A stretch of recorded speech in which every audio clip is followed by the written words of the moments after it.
Today, we're talking about two things. One of them talks about some of the leadership shifts that we're seeing heading into 2026. And the other piece that we wanted to bring is a study that literally just double clicks on everything that we talk about, how we live in such a mismatched environment for our biology.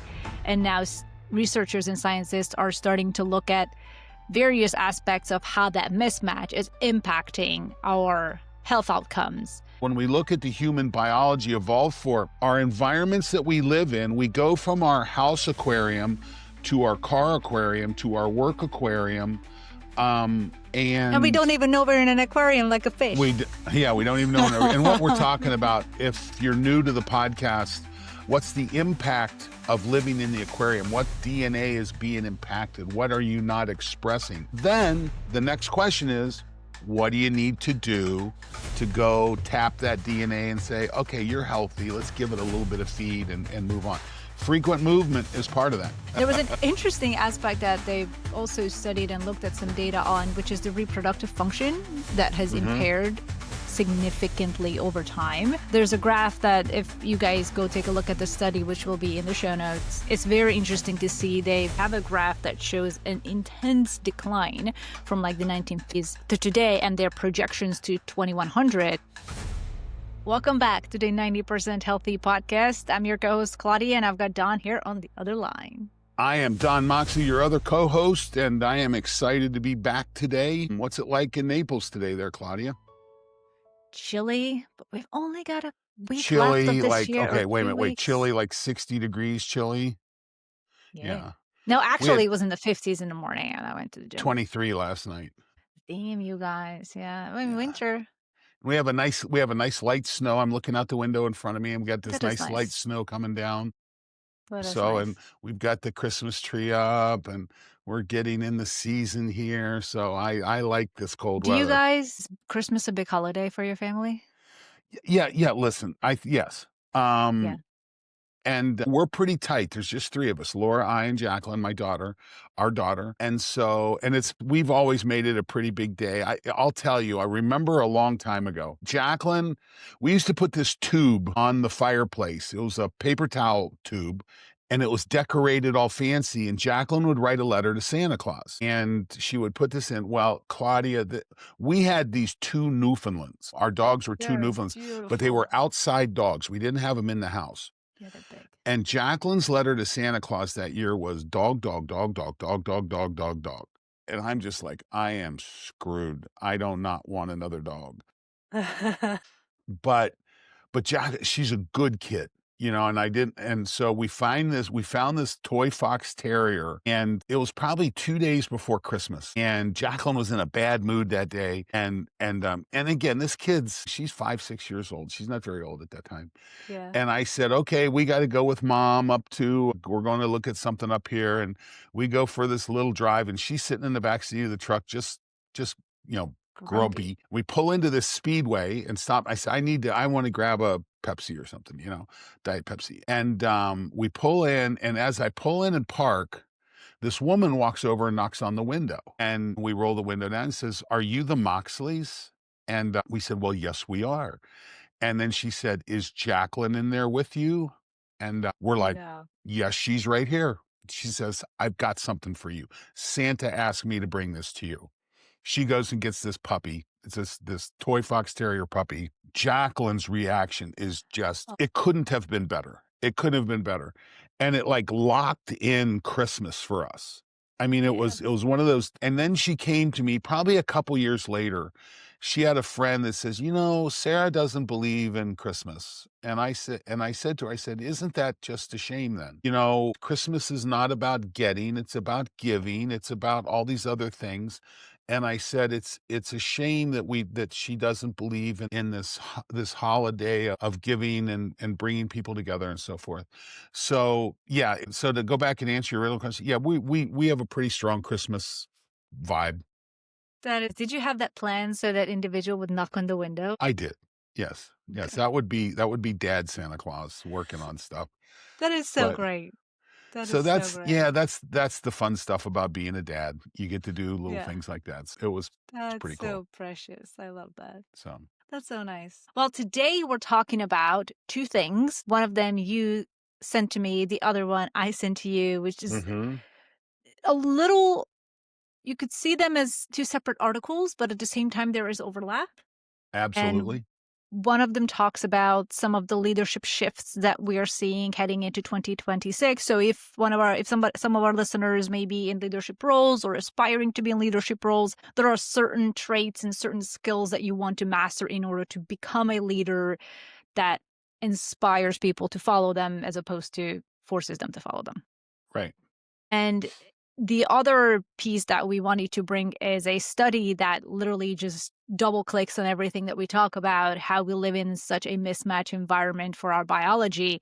And now researchers and scientists are starting to look at various aspects of how that mismatch is impacting our health outcomes.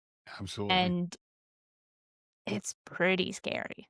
It's the impact. I don't wanna use the term scary, Okay, maybe this is a little excessive. but you have to own it.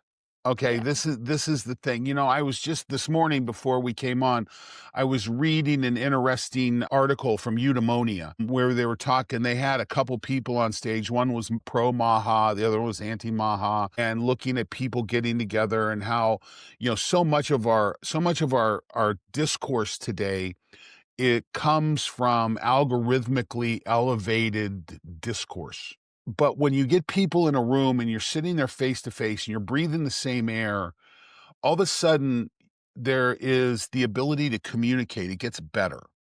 Instead of discord, you have discussion.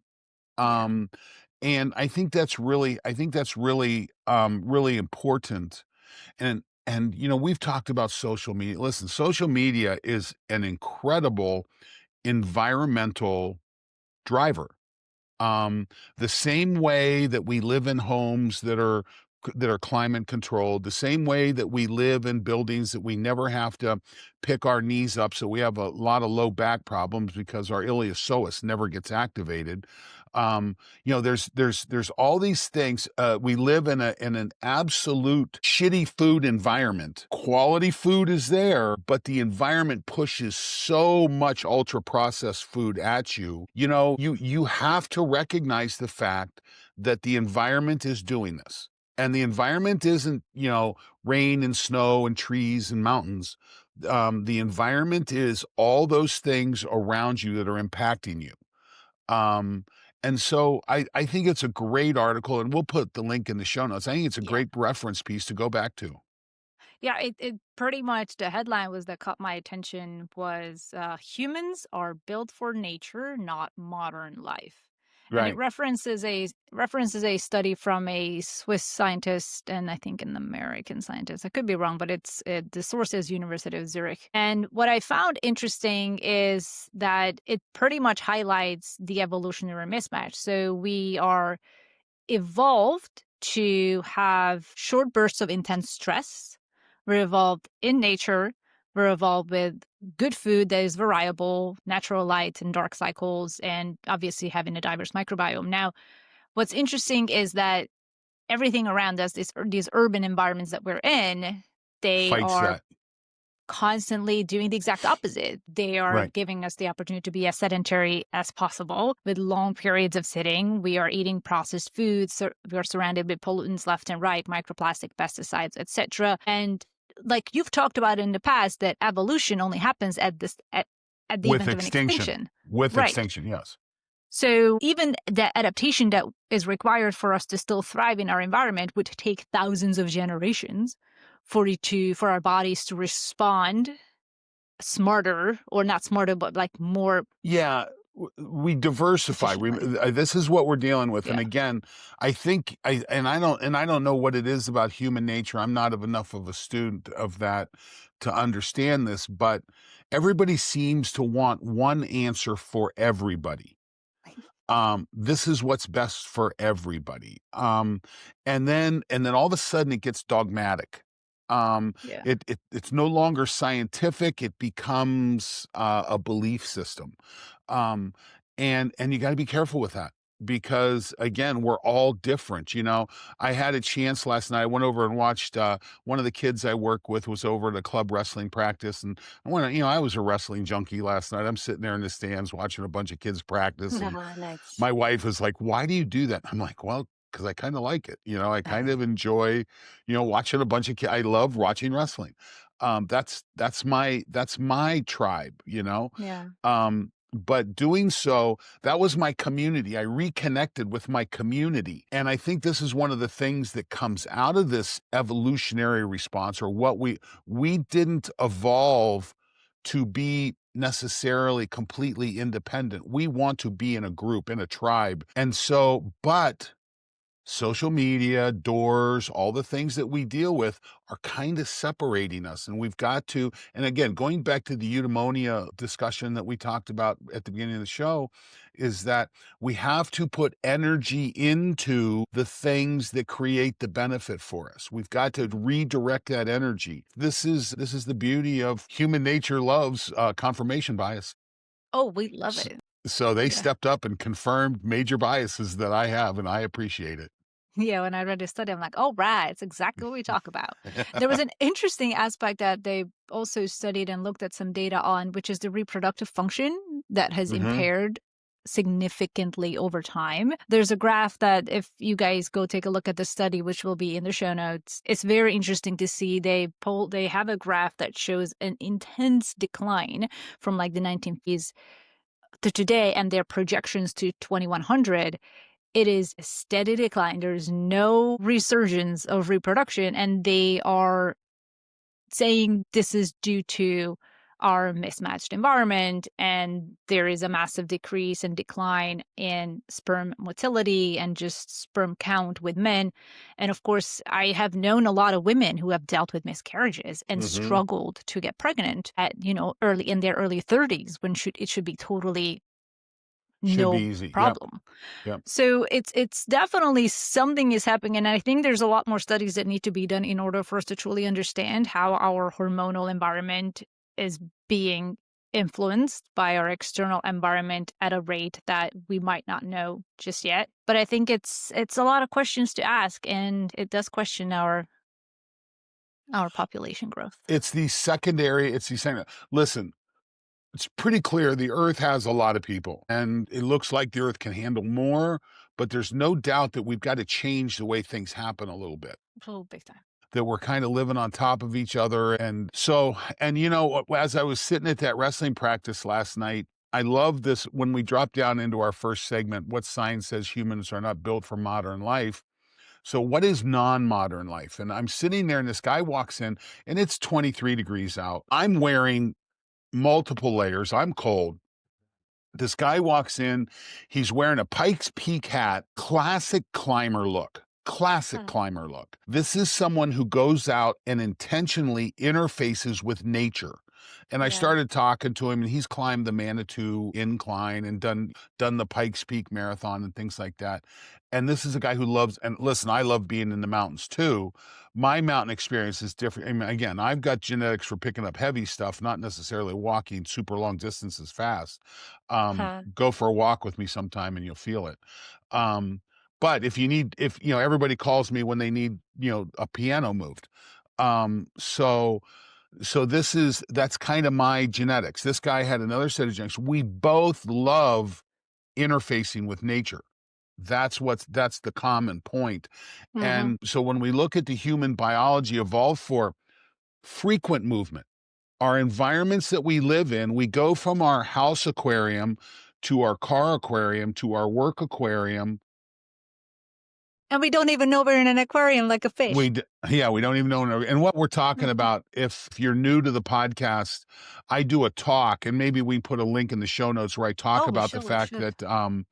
that if you go to when it starts with killer whales. I have shots of killer whales, and a killer whale in the wild has a straight dorsal fin. They stick straight up. But if you take a killer whale and you put them in an aquarium in a theme park or something like that, their dorsal fins bend over. There's not enough environmental force for it to express its DNA of a straight That's so dorsal fin. interesting. So the question is, What's the impact of living in the aquarium? What DNA is being impacted? What are you not expressing? Then the next question is, what do you need to do to go tap that DNA and say, okay, you're healthy. Let's give it a little bit of feed and move on. Frequent movement is part of that. And it's interesting. A couple of stories that emerged this week. Well, when this podcast airs, it's going to be last week because this is Right. airing on the week of the 15th. Anyways, so it's two things. One, I literally just read it this morning on the Washington Post about this guy who had been walking the globe for Oh, 27 years. oh my God. He and his friend did a bet of some, I don't know what he lost. I can't remember, but he lost the bet, and it meant that he would have to walk across the world on foot and could not use any type of transportation or anything like that. So he's Hmm. gone through crazy terrain. There, he even swam certain parts of it, sleeping in like followed boats. And a couple of interesting quotes that came out of it, that he said that 99% of the people who interacted with were super, super nice. Yes. Yes. And the world is a much nicer place than it's often put out to Yeah. be. Than what we see in And social media. 100%. Yeah. So it's just an incredible way to learn and be educated on what the world is like if Right. you actually go out and experience the world.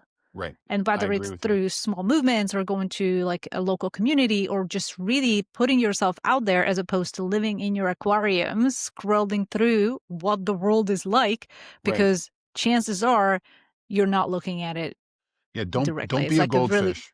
Don't no, be a it's a goldfish. really morphed mirror. Yeah. So that was really, really So interesting. no, absolutely. So that frequent movement, if you're listening, if you're sitting at work listening to this, I won't tell your boss, but it's important that you get up and move often. Not only does it improve your health, but it improves your cognitive performance. Okay, that the anandamide, the all the BDNF, all those key molecules that come with movement lead to improved cognitive performance. So Mhm. I think that's a big part of it. The second thing on that last list, short, infrequent stressors. You don't want to walk around with a weighted vest 24/7, 365. Okay. But rucking, they call it rucking, where you put weight in a pack and you go for a hike. Rucking on occasion is an excellent source of exercise. So, and the difference is chronic or short and intense. So short, infrequent stressors, this is where exercise comes into play. You don't need to exercise 24/7, but get this worked in, and it makes a real positive difference. And there's something along those lines. I heard a term yesterday for the first time in like being explained, which is called exercise resistance. I was Oh, talking to Dr. Paul Saladino because of this whole news story about mini love gyms are Paul. coming to airports, et Yes. cetera, et cetera. And he was one of the catalysts of this idea. And so I was talking to him, and among those things, he really highlighted that we are wanting to encourage individuals to do micro workouts, whether it's at an airport, but ideally, as you're living your daily life. Because if you're blocking out, let's say, an hour, 4 days a week to train, Hmm. that is still not exactly the best way for your body to adapt and become more resilient, because you're still spending the majority of your days either sedentary or going from one place to another, but certainly not moving. So putting in and scheduling in micro workouts, micro movements into your day, like those snackable movements, are super important. And then this exercise resistance is the idea. Have you heard of it, where you're literally just scheduling like 4 hours a week of training, but then the rest of it is not necessarily realized? Honestly, this is a concept that we've been throwing around for decades. That, the exercise community, roughly 15% of the population is somewhat engaged in positive lifestyle behavior through exercise. And you have all these companies that are trying to harvest that population into their companies, and the next new hot health club comes up, and it doesn't really bring anybody from the 85% over. It just trades the 15%. Mm. So what they're constantly looking for is a way to engage the 85%. um I see. and I do think exercise snacks, I do think figuring this out is really good. I think it's challenging. We've got to change mindsets. The mindset that is there is so honestly, I don't want to work out in an airport. You know, when I'm get first of all, I schedule my travel to be as tight as it can be. Yeah. If I have time to train in an airport, I screwed up my travel planning. Yeah. But but when I finally land, if I still have some gas left in the tank, I can go to the hotel. You know, we've got great hotel workout sessions. There's great opportunities all around us. You just have to be motivated enough, and lack of motivation is not laziness. It's Hmm. just a lack of understanding of the importance. So when I get there, you do a little bit of movement, you feel better, you get that, we get that. But yes, as many opportunities as we have to move and do and go is great. And you can also take that, I have some really good friends that are really into this, and you walk into their office and here's a string of kettlebells sitting in front of their desk. Um, and they'll be sitting there working, all of a sudden they stop and they get up and they do a set of kettlebell swings or they do something like Yeah. that. And they put these little they it's having the opportunity to do this is the biggest challenge. Um, Creating those opportunities. So getting that built in makes a big difference. And of course, they're getting a lot of resistance with, "I don't wanna get sweaty at an airport." Like, Yeah, who yeah. would want to get sweaty? Obviously. And the idea is no, like, dumbbells, no anything nothing that can injure people. Right, right. They're really just kind of looking at, like, step ups and different bars and stuff like that. So, for example, I am the weird person who stretches between seats and who does a couple of squats to just get my body moving and my blood Hmm. flowing. So for somebody like me, I don't wanna do an hour full-on workout at an airport gym, I obviously. can't wait to be on an airplane with you when you start that. I'm gonna turn around and film everybody watching just so you get a feeling. I am the weird person. I certainly am, and I've embraced that. No, I Yes. definitely get up and walk. I definitely get up and Yes. move on airplanes. I think it's critical. I don't know that I Yeah. listen, I don't exactly fit well in the middle of that airplane.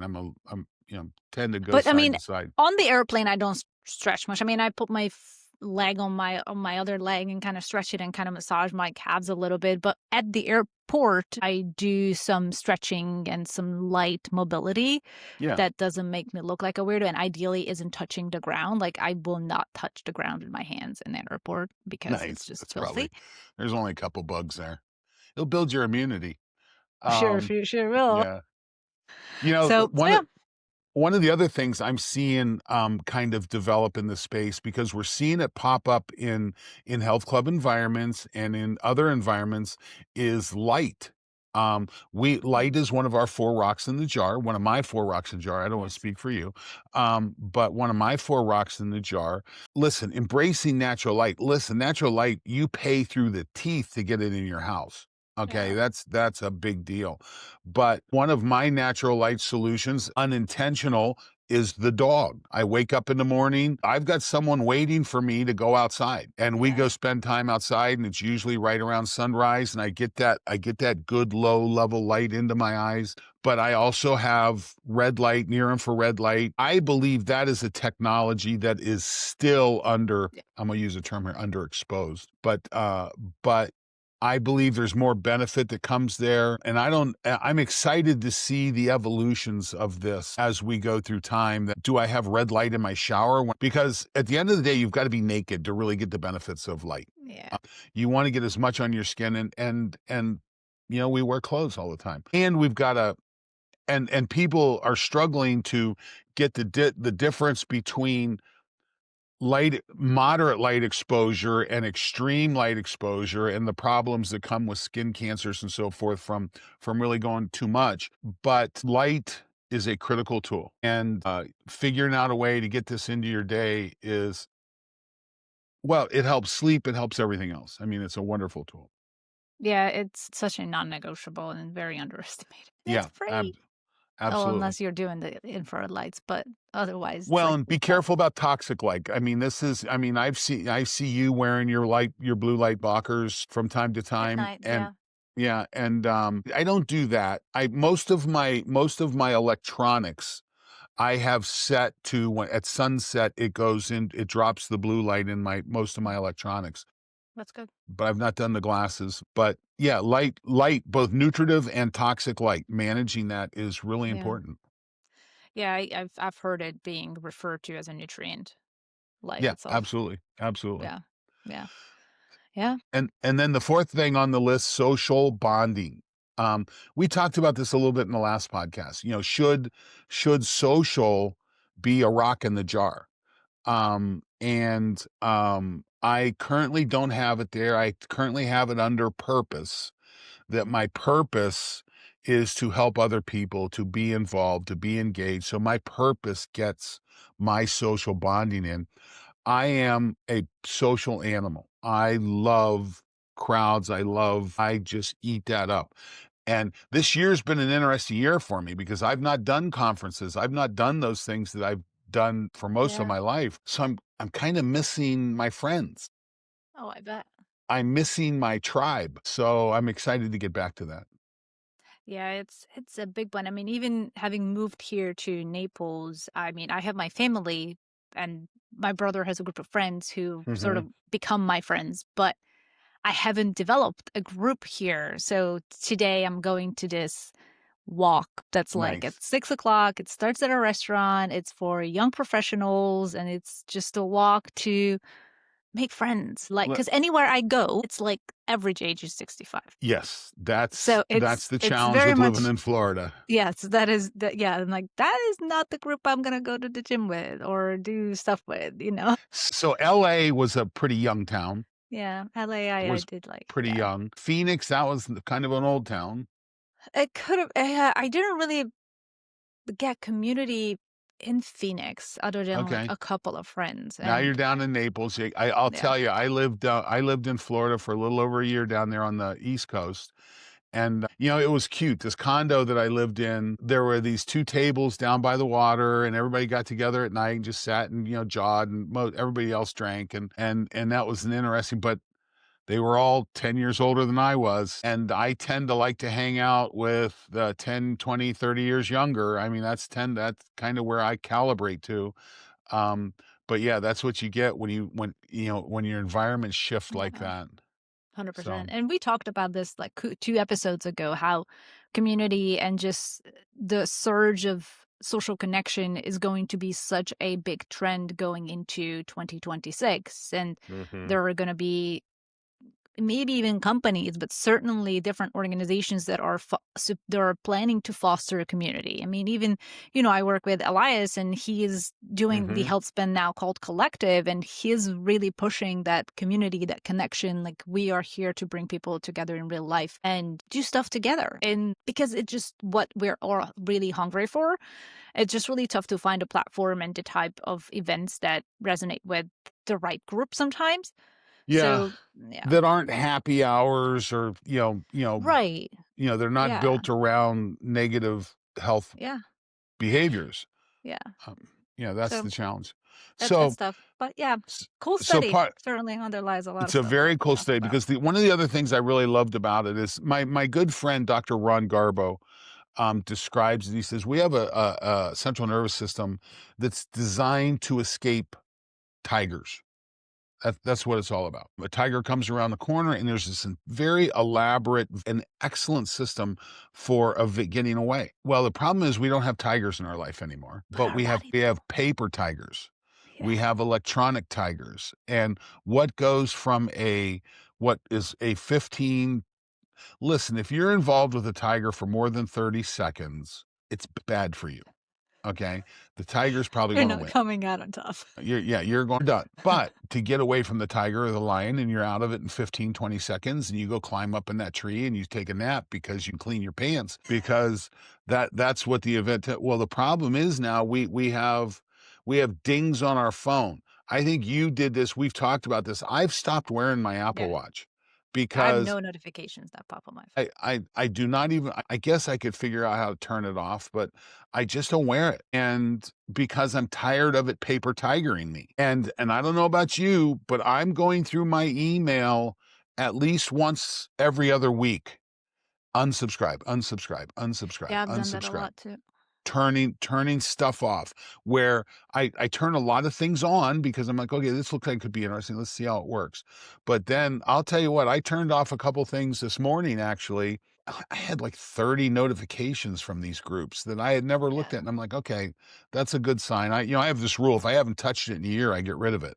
Yeah. Um, and if you've notified me about something 30 times, I'm probably, probably not there. Turn it off. I can Yeah. always come back to it. Yeah, I Yeah, the totally paper get it. tiger. Just this morning when I went to the gym and I had my headphones in, I haven't played around with it much since I got it, and it would give me like XYZ sent you a text message or Oh, XY whatever company sent you an email. And I'm like, hold on, this is really not fun. yeah. So I went and I'm like, okay, there's gotta be a way to turn off these audio notifications from my phone into my Are headphones, they and there Apple was. headphones? Is that what you're using? And Yeah. that's an Apple integration. Yeah, it tells you if and it reads you the text message if somebody sent you a text message, in the email it doesn't read you the email. It just tells you, I don't know, whatever company sent you a long message. I have that when I'm in the truck and my phone is connected to my truck via CarPlay. I do like the fact that it says, "Hey, you got a message from Claudia," and I Yeah, can text message. tap it Yeah. and it'll read it to me. Mm, That's when I'm out driving my truck. But when I'm in the middle of a workout, leave me the F alone. yeah. I am focusing, I am going into flow, I am pulling it Yeah. all together. And you know what? Truth is, there's not an email that you get that can't be responded to Yeah. tomorrow, Yeah. let alone hours from now. Yeah. So part of this is the self-discipline. Just say, okay, this is not a state of not a this is not a tiger event. Turn Yeah. it off. This is a bunny event. Let it be, and go back and deal with it later. Yeah. So true. So yeah, So the in mismatch, summary. if we don't do these things, what happens? Well, listen, one of the biggest things we're dealing with in health right now is metabolic health issues. And these are environmental mismatches with our DNA. And environment means we're not moving enough, we're eating shitty food, we're just not getting the key elements in, which is resulting in metabolic health problem. Oh, by the way, when you are having a metabolic health issue, when you're challenging, the body is going to try to get you to move. This is one of the things I like to talk about is that what is your body signal to you to get food in? Hunger, you get hunger. What is your body signal to you to hydrate? Thirst. So, what is your body signal to you to move? Well, I contend it's anxiety. It could be. I contend that the body's saying, hey, there's not enough anandamide on board. I need you to move a little bit more so that we can regulate our endocannabinoid system. And this is where things like CBD wind up being good supplements and things like that.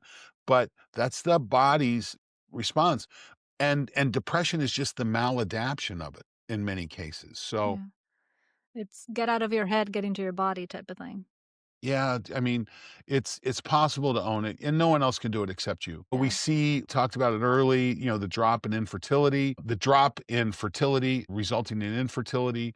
Um, it's certainly a trend we have to pay attention to. And then Yeah. finally, we have these declines in resilience. We have these declines in cognitive performance that are resulting in end of life challenges that are just horrible. So, it comes back to Claudia. You are an N of one. You are the director of your meat suit. Okay. You're the one that has to manage this. And you can't trust anybody else. You can get guidance, but you own it. Yeah. And so That is so true. On to that the was a next great one. article, by the way, That was a great article, and we tore it because of the apart. confirmation bias. Okay. Yes. But I mean, that just shows that we're not talking about bogus. No, There's little evidence that says what's up. I hope our audience recognizes that if we're talking about something, there's evidence. Yeah. There's scientific evidence. Now, there's science and then there's scientific evidence. We can discuss the science. How does this work? Then we can decide, okay, do we have evidence to back up that theory? So hypothesis to theory to experiment to results, that's the scientific process. And this is something that we look at and engage in on a daily basis. The Yeah. opposite is belief. That's dogma. Homie, don't play that game. Wait, Homie. let's go into What was segment 2. what was that show? The Uh-oh. Keenan. I'll think about it. Sorry about that. American culture. I don't think I know it yet. Oh my God, it was hilarious. Okay. The next article is one that you sent me, which was really interesting. And a lot of it actually, I think, relates to the health and longevity of stuff that we talk about, but it Right. is in connection to leadership. And it was an article in Forbes talking about what shifts leaders need to take in order to become good leaders in the next year and forward. So, yeah. And of course, And I number have a one is, fundamental belief we are all leaders. Okay. We all lead someone sometime. If you might be a one person parade, trust me, I've been there a lot of times. But you're leading someone all the time. So I saw these as all trends as we look into the next decade. We're getting ready to turn 2025 to 2026 right now. And there's big changes happening right now. Big changes. And I saw this in this article and I thought, wow, because I think this is part of health and performance. yeah. And it's funny how majority of it is stuff we talked about. And we talk about AI. Shift one is leaders need to become fluent or at least pretty practically good at using AI. Right. Not relying on it, but using AI. Using AI in a way that facilitates what we've just talked about. AI shouldn't be a tiger. Huh. AI should be operating in the background, making life easier. I don't think, did you ever have a cell phone that wasn't a smartphone? You're just Oh, yeah. outside of that generation, right? Yeah, Yeah. I did have the Nokias. Yeah. Yeah, the Nokias. Do you have a flip phone? What was I what think I was the may one have. that flipped that you texted on that was so cool? I never had those. So those were very American. In the Oh, U okay. in the EU, we had like Motorola Mhm. that would be a flip phone. I I think still have my my mom Motorola. I had I that. love that phone. Yeah, I had the Nokias that were just I had this one Nokia that was literally like this Yeah, tiny. Oh, I love that phone. I am ready to go back to that. I mean, I am ready to go back to that. But my point is, so I came out of my undergraduate and the launch of the personal computer was just beginning. Okay. So I started my undergraduate in 80. By the time we get to 85, you're starting to see the emergence. Now, in well-off households, there was Apple computers and PCs, IBM PCs. But my younger brother was a football player. Football players had different benefits than wrestlers did at Ohio State. And he was diagnosed with dyslexia. And with that came a Apple IIc computer. This guy here, no Apple IIc computers. Okay, we just pounded it out. We had erasable typing paper was a big deal to us, uh, but I come to find out that I am also dyslexic. I never got the testing done back then, but it's obvious I am profoundly dyslexic. Personal computers changed my life. It's Yeah. personal computers are the reason I'm sitting here talking to you, doing what I do, and not back home feeding beef cattle and freezing my ass off right now trying to get Yeah. birthing calves and trying to get food to the cattle. But we're getting ready to go through another shift right now with AI. And AI can be challenging. I don't know about you, but in my listening habits during the day, I've stopped listening to radio and television. I have podcasts on almost all day when I'm working. And a lot of my podcast content right now is AI driven. Trying to Yeah. understand this, get a picture for it. I've been able to make it work for me. I've been able to take old pieces of content, revitalize them using AI tools and create new content that frankly is working much better than the old. I've created my own app that an athlete can use for self-exploration of strengths and weaknesses. I vibe coded this app completely using AI. It's Nice. it's pretty cool. And so I've been using and there's an audio file that I do with my complete athlete program Yeah. where it is an AI generated podcast discussion that's completely synthetic and it's pretty good. You have to understand the content. because you've got to be able to edit it. You got to be saying, nope, that's wrong. Nuke it, start again. Pull, it's like playing a slot machine. You pull the handle one more time, see what happens. But I don't think there's any doubt that AI, the same way, I mean, can you function without a phone today, a mobile I phone? I could function, but it's just so I become mean, I'm but sure could I you? could. But really, could you? I mean, with work and all the things we do, could you function without Yeah. without a cell phone? Yeah, probably not. Yeah, I don't have a landline anymore. Now, I don't need a cell phone that bugs the shit out of me all day, Yeah. but I do need one that I can do basic communication with and interface with my community. Yeah. But AI is going to turn into one of those tools. Yeah, and as leaders begin to play around with AI, I think there are some critical things that they need to prioritize, which is asking the better questions because your AI is only as good as your question is and your Yeah. prompt is. And I think still a lot of people might get hung up on asking questions very simply, to which I think AI gives very similar answers and writes in a very specific way. So when I go on LinkedIn and I see posts after posts and people sounds like AI, sounds like AI, sounds like AI. Like if I personally Yeah. really like when somebody at least puts some of their flavor in it. And you can Yes. teach AI that. You can teach AI Yes. that as opposed to just using the first thing that AI gives you. So I think it's really about personalizing that AI experience as opposed to using it as a general tool because it can be just as personal as you make it to be and can make a lot of people's lives a lot more efficient. Now, the question, of course, I'm sure a lot of podcasts that you listen to, they talk about the threats of AI, like how it might delete or take away several jobs and positions Which it will.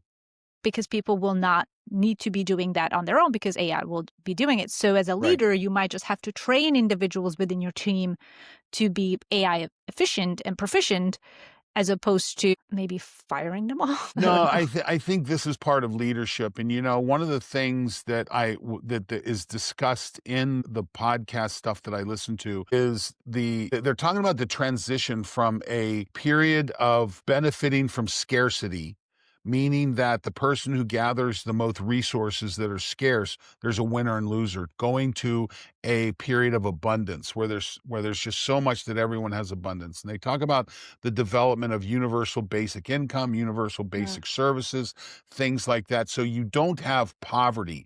We get to a point to where there's abundance and we don't have poverty. So the question is, how does your role, and job is probably the wrong word to use, but how does your role in society adapt and evolve at that point? And I think that's something yet to be figured out. That right now, the people who run AI are benefiting from a scarcity mentality because they are wrapping up bucks right and Yeah. left. Okay. And it is going to create a problem. Listen, there used to be a bunch of people that worked at this company called Kodak. Okay. But we stopped using film to take photos. We went to digital. Yeah. Kodak, Polaroid. We can go down the list of all the companies that have come and gone because of the evolution of technology. This is one of those.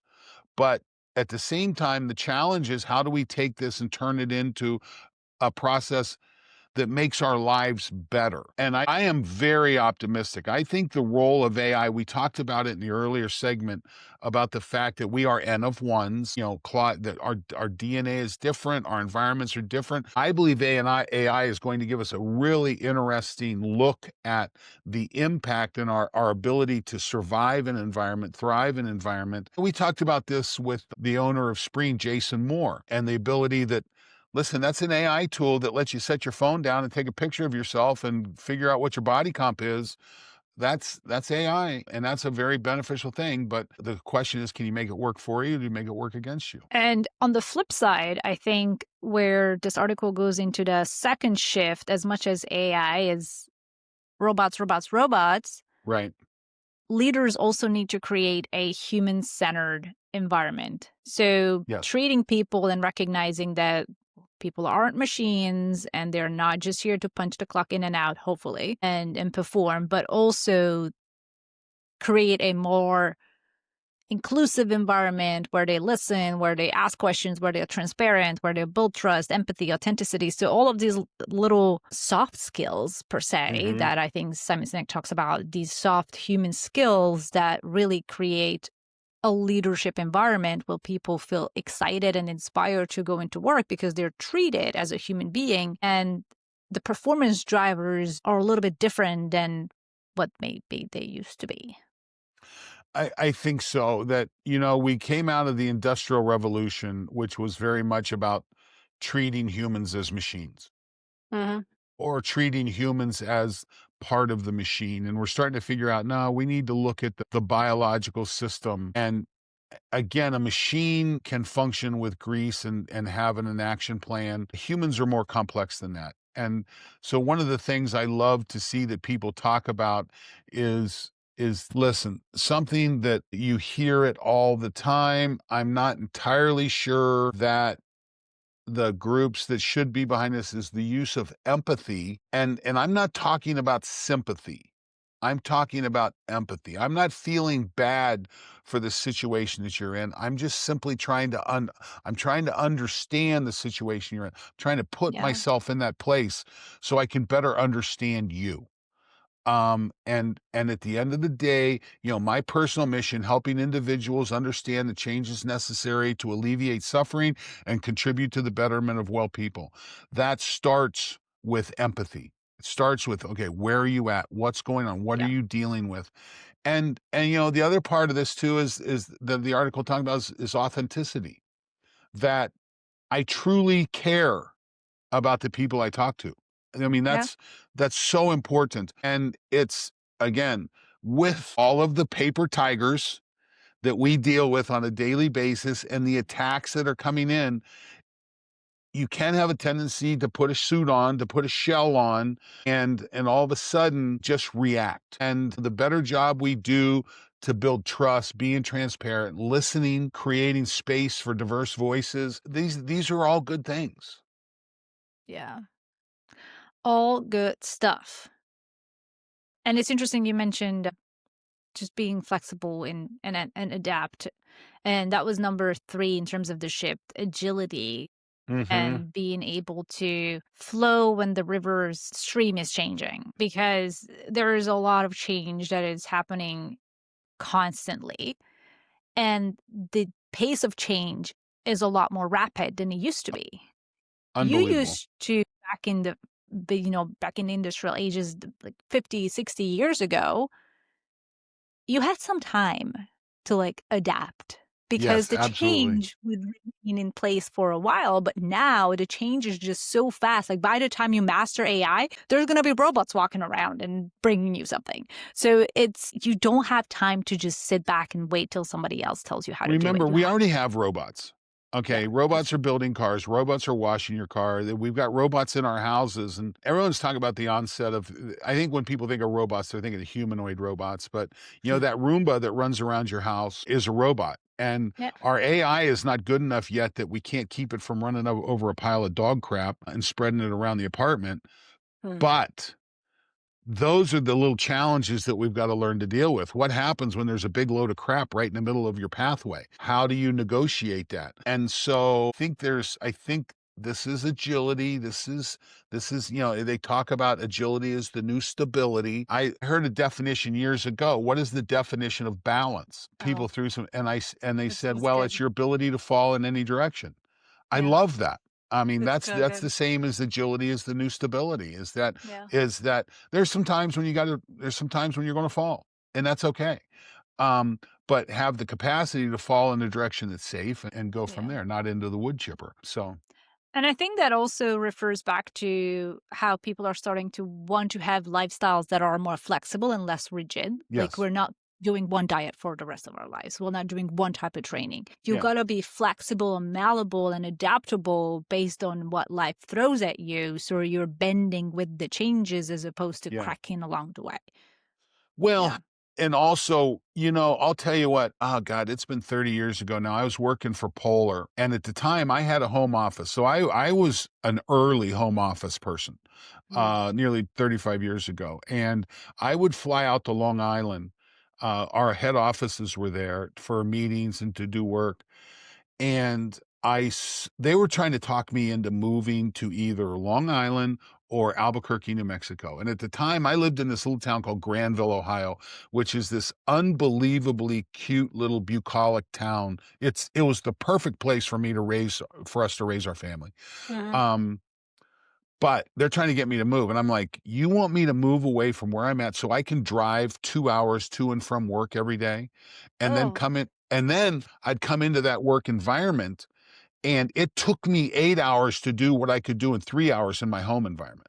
Yeah. um, just the distractions. Now, there's benefit that comes with in office. I don't want to minimize that. There are benefits there, but those benefits are realized quickly.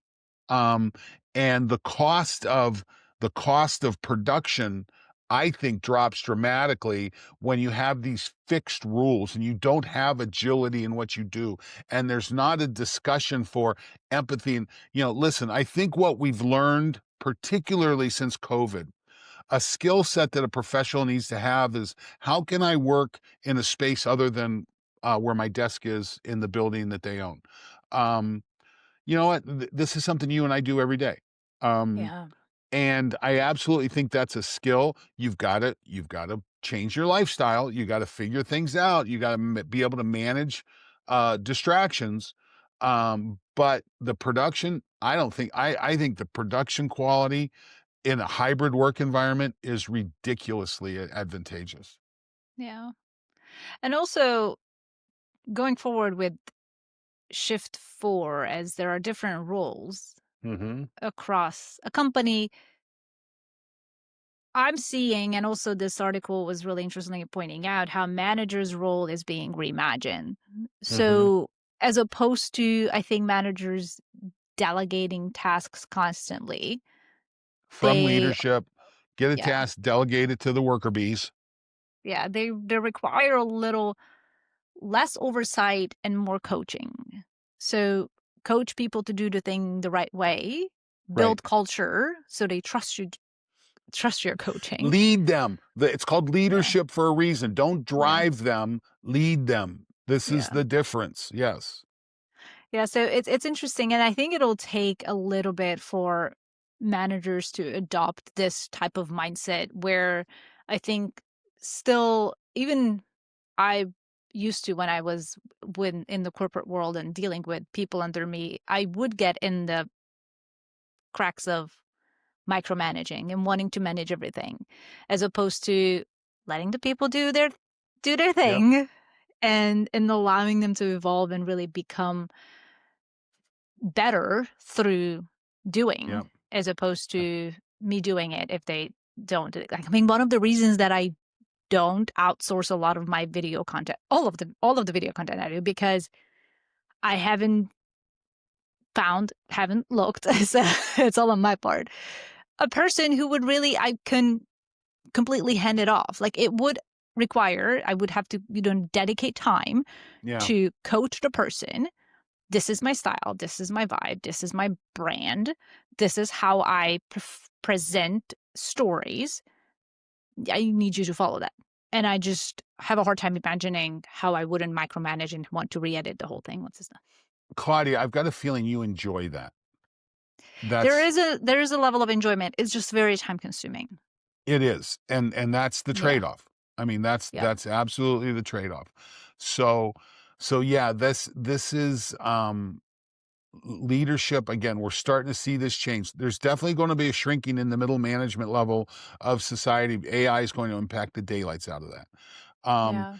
and being able to lead, being able to teach, these are all skills that a good manager using AI will be very successful with. Just because AI, listen, I don't think for the critical operations, there still needs to be a human attached. But a Mhm. human with AI is much more effective than AI or a human apart. Uh, yeah, I And do agree. so going back to our top, I mean, there's no two ways this has changed. It's going. Listen, when I grew up, they tried to prepare us to have jobs in the coal mine because that was the industry around where we lived. And there were good jobs back then. But now when you go back, the coal mines are closed. Um, and if you depended on a coal mine job, you're in trouble. Um, Yeah. this is the same. This is part of the same process. Being skilled up to be able to adapt and move, and you know what's funny about this about, and I want to talk about this leadership just a little bit more. I watch a lot of Saturday college football. It's one of my favorite things.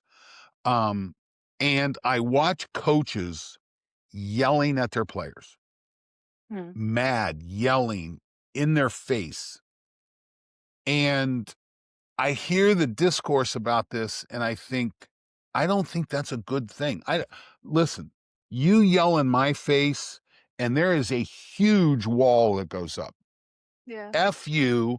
If you want to work with me, you're going to communicate with me appropriately. But yelling at me, you're getting nowhere. I am shutting you down.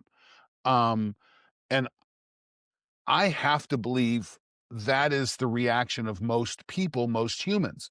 And Mhm. so when I see these coaches just screaming at their players, I see an opportunity for growth. Mm. Um, and I Yeah. think, because I think a lot of the times the screaming, the yelling, the anger is fear. It's fear of losing, fear of something like that. That's what's driving. It's not leadership. And boy, I'll tell you what. Maybe that's the next article that's going to come out. That's going to uh, confirm my bias, and they'll do some kind of a study on that. So I'm waiting on that one. That's funny. Okay, we got two more shifts to go. Sustainability is Hmm. now a strategy. What It's do you think real. about that? Well, I think it's real. I think we are walking through our natural resources at a rate far too great for us to sustain long life. We're using too much. You know, what why? It's the nature of industrialization, it's the nature of living, it's the nature of these things. We were able to take petroleum and turn it into different types of fuel and turn it into plastics and turn it, and petroleum's running out. um and oh, by the way, we figured out when we turn petroleum into plastic, it doesn't go away. It doesn't.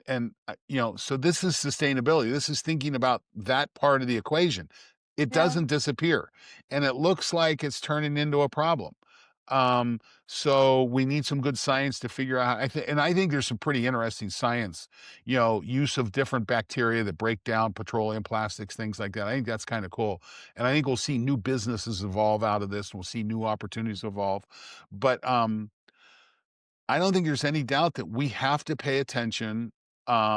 We have to pay attention to our impact on others and our impact on this earth ship that we live on, because at the rate we're going, it doesn't look positive. We got to Yeah. turn something somewhere.